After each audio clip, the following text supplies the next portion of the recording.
वाराणसी के रामनगर पीएम श्री प्रभु नारायण राजकीय inter college में स्टेम लैब का हुआ उद्घाटन।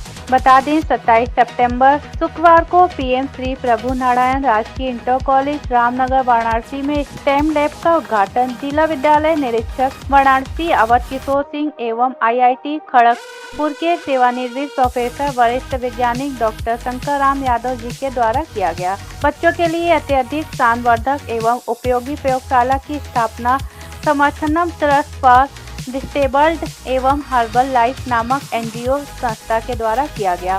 सभी अतिथियों का स्वागत विद्यालय के प्रधानाचार्य डॉक्टर प्रभास कुमार झा द्वारा किया गया। उन्होंने प्रयोगशाला के विशेषताओं पर प्रकाश डालते हुए कहा कि इसमें प्रदर्शित सभी 80 मॉडलों के द्वारा बच्चों को विज्ञान की वैश्विक उपयोगी जानकारी प्राप्त होगी। मुख्य अतिथि अवध किशोर सिंह ने जीवन में विज्ञान के महत्व पर प्रकाश डालते हुए छात्रों एवं शिक्षकों से अपील की कि विज्ञान को समझने के लिए प्रयोगशालाओं का अधिक से अधिक उपयोग करें। अध्यक्षता करते हुए डॉक्टर शंकर राम ने कहा कि विज्ञान एक बड़ा ही महत्वपूर्ण विषय है और जीवन के विभिन्न समस्याओं का निराकरण इसके सम्मुक्ति प्रयोग के द्वारा किया जा सकता है। हर्बल लाइफ के द्वारा उपलब्ध कराए गए 300 पौष्टिक किट का वितरण भी छात्रों के मध्य किया गया। इस अवसर पर समर्थन ट्रस्ट के manager Lokesh Kumar, herbal life के गौरव राय, शिखा राय, साधना राय आदि लोग उपस्थित रहे।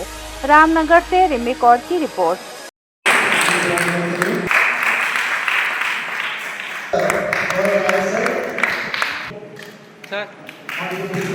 सामने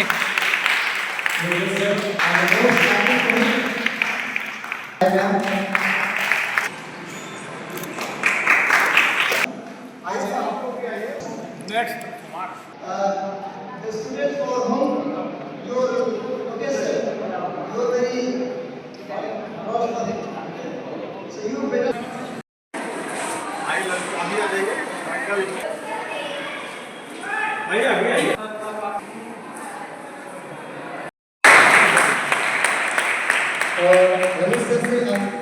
नमन करता हूँ क्योंकि मुझे कम बोलने का समय दिया गया।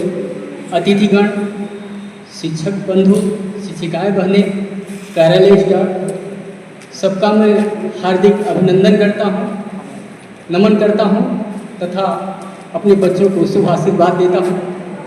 क्योंकि मेरे पास विज्ञान का प्रभार है हाई स्कूल लैब का। हमेशा विद्यालय की इच्छा रही कि मैं कुछ न कुछ सुनाता रहूं। कल सर ने मेरे से कहा कि आप भी 2 लाइन सुनाएंगे, लिखेंगे। मैं गया, लिखा, उसको जल्दी से खत्म करना चाहूँगा। अवध प्रभु की साधना करूं, ध्यान, प्रभास की ज्योति जलाकर गाता हर्बल यश गान,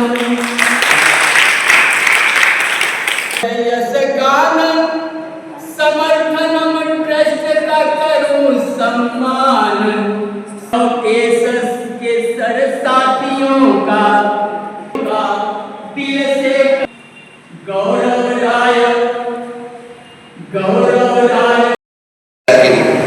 और बच्चे कुछ भी कर सकते हैं इस दुनिया में। आज से 44 साल पहले मध्य अमेरिका में एक लड़के ने अपनी माँ को खो दिया था बढ़ते वजन और खराब सेहत की वजह से। उस 18 साल की उम्र उस लड़के ने एक फैसला लिया कि ज़िंदगी में वह अपनी माँ को नहीं बचा सका, लेकिन कुछ ऐसा इस दुनिया को दे जाएगा जिससे कि दुनिया के हर घर में वो त्रासदी न हो सके। और इसी सोच और इसी उद्देश्य के साथ हर्बल लाइफ की स्थापना 44 साल पहले उस लड़के ने की।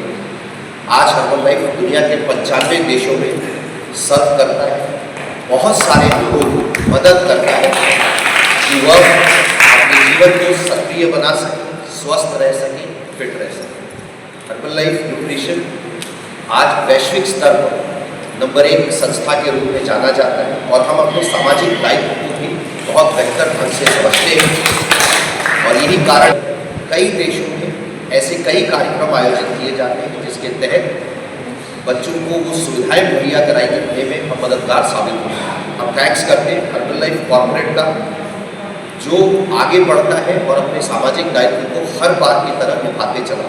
मुझे विश्वास है कि ये मिनी साइंस लैब हर बच्चे को वो उम्मीद देगी जो हम किताबों में पढ़ते हैं और जब सामने प्रत्यक्ष रूप से उन चीज़ों को प्रैक्टिकल होते हुए देखते हैं, हमारी समझ विकसित होती है और उस समझ के साथ हम बहुत कुछ आगे कर सकते हैं। और मैं थैंक्स करना चाहूँगा NGO समर्थन ग्रुप का भी, जिन्होंने ये बीड़ा उठाया और जिनकी देख रेख में 80 से ज़्यादा प्रोजेक्ट्स हिंदुस्तान के अलग अलग स्कूलों में चल रहे हैं। सो बहुत बहुत कॉन्ग्रेचुलेशन आप सभी को। Thank you so much. मेरा नाम प्रोफेसर शंकर राम है।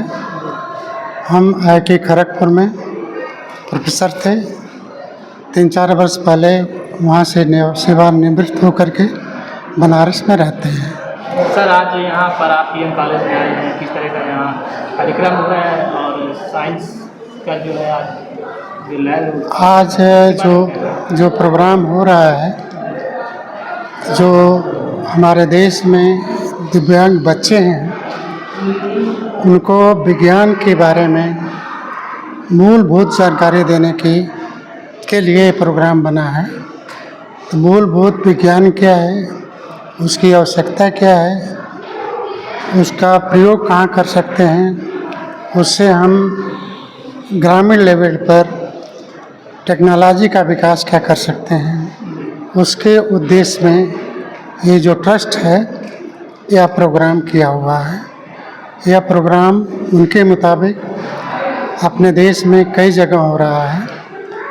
उन्होंने बताया कि इस भारतवर्ष में अभी तक 18 जगह पर उन्होंने चयनित किया है। उत्तर प्रदेश में आज ये बनारस में प्रभु नारायण इंटर कॉलेज में प्रोग्राम हो रहा है। सर, इसका क्या टाइमिंग होगा क्लास करने का और इसमें क्या एडमिशन की ये बताएं। चलिए ठीक, आपसे बात करें।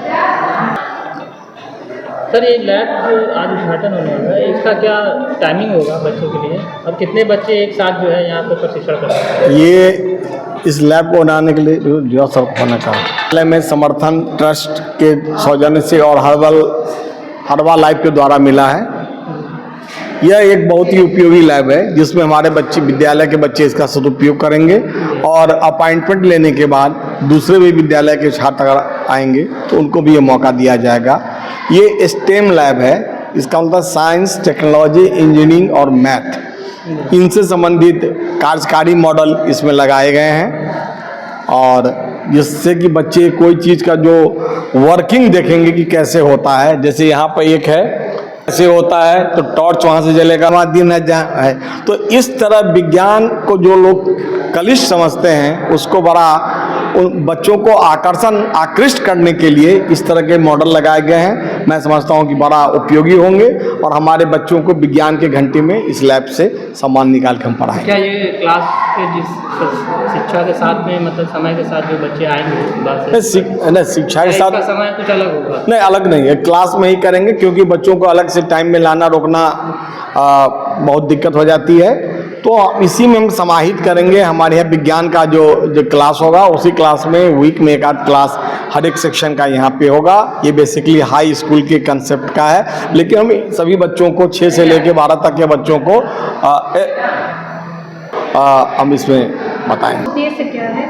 कॉलेज में लैब खोलने का मेन उद्देश्य यह है कि मैंने पहले ही बताया कि बच्चों को मन में जो विज्ञान के प्रति एक धारणा बनी हुई है कि बहुत ही कठिन विषय होता है, तो खेल खेल में सुंदर सुंदर मॉडल के माध्यम से हम बच्चों को विज्ञान के उन सिद्धांतों को समझा देंगे जो उनको बहुत क्लिष्ट लगता है, जो बल उनके लिए ईजी हो जाएगा।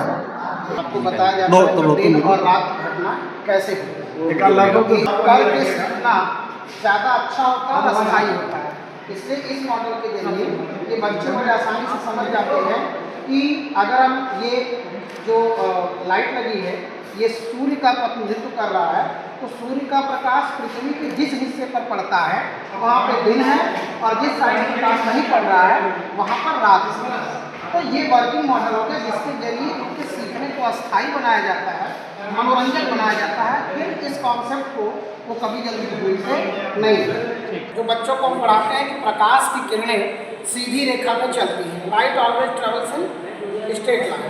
अब यहाँ पर देखिए कार्डबोर्ड की तरह 3 यहाँ पर टुकड़े हैं जिनमें सेम हाइट पे होल बनाया गया है और लाइट जब हम यहाँ से पास कराते हैं तो लाइट पास कराने पर जो आखिरी सिरा है, सीधी रेखा में प्रकाश की किरणें चलती हैं, यहाँ पर प्रकाश की किरणें आ रही हैं। अगर हम इसमें से किसी एक को डिस्प्लेस कर दें, अपने पथ से हटा दें, तो प्रकाश की किरणें यहाँ पर नहीं पड़ती हैं।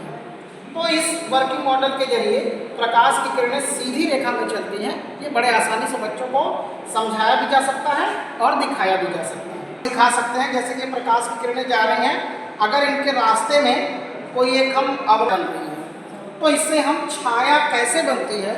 जब हम प्रकाश की किरणों के रास्ते में कोई अवरोधक लाते हैं तो छाया का निर्माण होता है। इस कॉन्सेप्ट को हम दिखा करके बच्चों को समझा सकते हैं। एक कॉन्सेप्ट है कि प्रकाश की किरणें जो है वो 7 रंगों की इस व्हील को घुमाते हैं। इसमें ये अलग अलग कलर से रंगा हुआ है। इस व्हील को जब हम घुमाते हैं तो ये बिल्कुल व्हाइट दिख रहा है। देख रहा है ना बेटा? Yes sir. ये पूरी तरह से व्हाइट दिख रहा है। तो ठीक इसी प्रकार से सूर्य की जो किरणें हैं वो 7 रंगों से मिलकर बनी हुई हैं, और जब हम उनको मिक्स कर देते हैं तो ये व्हाइट अपीयरेंस आता है, जैसे सूर्य की किरणें हमें दिखाई देती है। ये न्यूटन डिस एक्सपेरिमेंट है, इसके जरिए ये बात हम उनको इसको कहते हैं। तो बच्चे इसमें देख करके विभिन्न रंग बिरंगी आकृतियाँ देख करके और मिरर को किस तरह समन्वित करके इमेज बनाया जाता है। अलग अलग कोणों पर रखने पर जो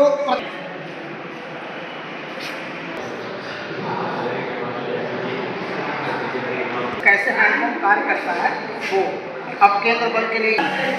अब इसको अभी ये फैन चल रहा है, ये बत्ती भी हल्की हल्की जल रही है, ठीक। ये डायरेक्ट उसको एनर्जी मिल रही है, लाइट बैलेंस करने वाले लोग होते हैं, ध्वनि उत्पन्न की जाती है। ये बैलेंसिंग जैसे होता नहीं कि केंद्र आधार से पास करना, उसके लिए वो हाथ में लिए रहते हैं। न्यूटन के तृतीय हाँ